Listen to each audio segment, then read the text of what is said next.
प्रिय दर्शकों, आज हम बात करते हैं स्ट्रेस मैनेजमेंट के बारे में कि जैसा कि आजकल समाज में ज़्यादातर लोगों को देखिए तनाव से सभी युक्त हैं। जितने अस्पतालों में लोग जाते हैं उसमें से आधे से ज़्यादा तनाव में होते हैं। कुछ अपनी बीमारियों को लेकर होते हैं, कुछ अपनी आर्थिक व्यवस्था को लेकर होते हैं, कुछ अपनी सामाजिक व्यवस्था को कुछ अपनी पारिवारिक कलेशों को लेकर, कुछ अपनी निजी बातों को लेकर तनाव में हर आदमी जिए जा रहा है। इस तनाव से कोई बाहर नहीं निकल पा रहा है। ये केवल मिडिल क्लास लोअर क्लास की समस्या नहीं है, बल्कि आज अपर क्लास में भी तनाव ने अपना घर बना लिया है। बड़े बड़े उद्योगपति, बड़े बड़े राजघराने और बड़े बड़े पॉलिटिशियंस, बड़े बड़े अधिकारी इस तनाव की चपेट पे आ चुके हैं। जी किसी से भी बात करिए, देखिए वो उसका बात को बड़े तेज चिचड़ा के जवाब देता है। इसका मतलब कि कहीं ना कहीं वो अंदर से डिस्टर्ब है। जब वो अशांत है इसलिए वो आपसे लड़ने झगड़ने पर चिचड़ाहट युक्त आपसे बात कर रहा है। इसलिए इसको मैनेज करने की आवश्यकता है। इसको मैनेज करने के लिए मैं आपको कुछ पॉइंट बताता हूँ। यदि आप इनको फॉलो करेंगे तो आप निश्चित ही तनाव को बहुत हद तक दूर कर पाएंगे।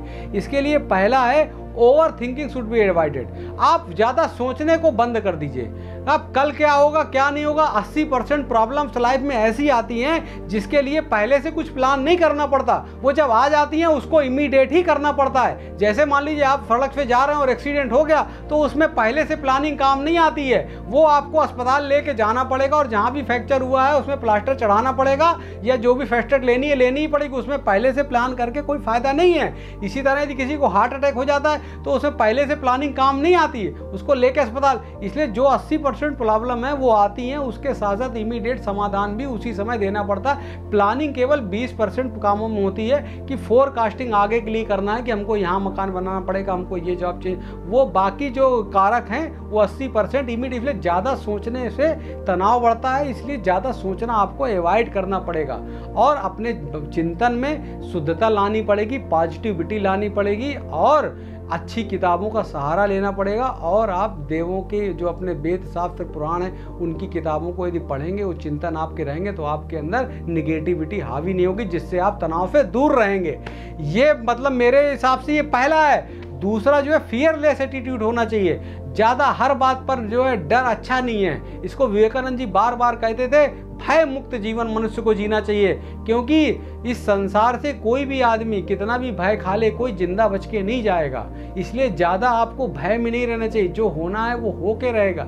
इसलिए मतलब ज़्यादा उसको चिंता में, हमेशा भय में मत रहिए, क्योंकि भय से एंजाइटी उपजती है और एंजाइटी से फिर आप धीरे धीरे चिड़चिड़ापन में आ जाते हैं, उदासी में, डिप्रेशन में चले जाते हैं और वो आपकी जीवन शक्ति को भी कमज़ोर कर देती है, आपकी जो चिंता है और जो डर है। इसलिए आप भय मुक्त जीवन जीने का प्रयास करें और जो परेशानी प्रॉब्लम आपको आवे लाइफ में उसका सामना करने के लिए तत्पर रहें। इसको शास्त्र कहता है, साहस भय के ना होने पर नहीं है, साहस भय का सामना करने पर है। तो साहस रखिए, जो भय आवे उसको सामना करिए, उससे भागिए मत, भयभीत मत होइए, क्योंकि वो समस्या जब आएगी उससे पहले ही आप भय के कारण ही बहुत कमज़ोर पड़ जाएंगे और धीरे धीरे आप खत्म हो जाएंगे। इसलिए भय मुक्त जीवन जीने की कोशिश करें।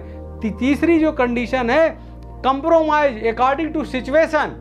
जैसी सिचुएशन आ जाए वैसे में अपने आप को ढाल लें। यदि आपकी आज इनकम 1 लाख रुपए है और कल 50,000 हो जाती है तो चिंता ना करें। 1 लाख के लिए प्रयत्न तो करें, लेकिन 50,000 के अकॉर्डिंग आप अपने आप को ढाल लें। अपने खर्चों को ऐसा मैनेज कर लें कि वो 50,000 में ही पूरे हो जाएं। आपको किसी से लोन ना लेना पड़े, आपको चिड़चिड़ाहट ना हो। इसको कहते हैं मैनेज करना। ये जिसको आता है उसको अभाव में भी कोई स्ट्रेस नहीं होती।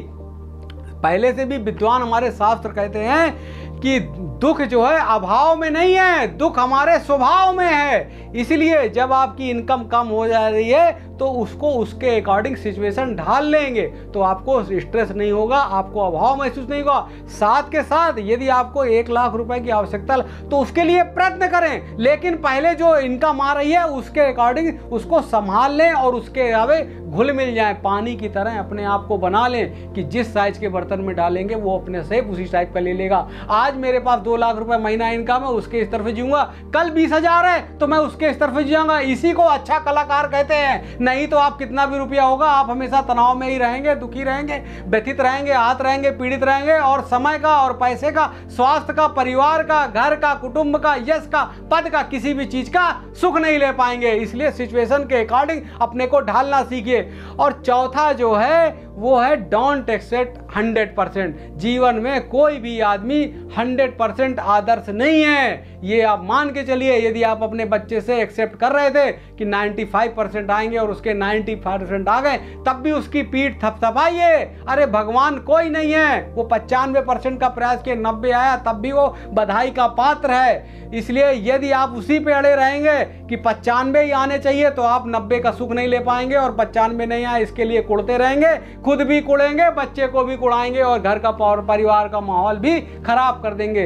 इसलिए ज्यादा आदर्श स्थिति की उपयोगिता वो आशा न करें। जो आशा करें, कोशिश करें, प्रयास करें, लेकिन उसके उपरांत यदि आपको फल उसके अकॉर्डिंग ना प्राप्त हो, तो जो प्राप्त हो उसमें संतोष रखें, क्योंकि संतोष का धन जिसके पास है उसको समस्त प्राप्त है। ये पहले से है। इसलिए हमेशा अच्छे के लिए काम करें, बढ़िया के लिए काम करें, प्लानिंग अच्छी बनाएं। लेकिन यदि आपको फल उसके अनुरूप ना प्राप्त हो तो आप उस पर संतोष रखें। क्यों? क्योंकि कर्म हम करते हैं, फल भगवान देता है। जो बहुत सारे लोगों को धक्का मार के हम आगे निकलने का प्रयत्न करते हैं और निकल गए हैं, उसका भी तो भगवान कहीं ना कहीं आपको भुगतान करता है। इसीलिए आपको हर चीज़ में 100% नहीं मिलता।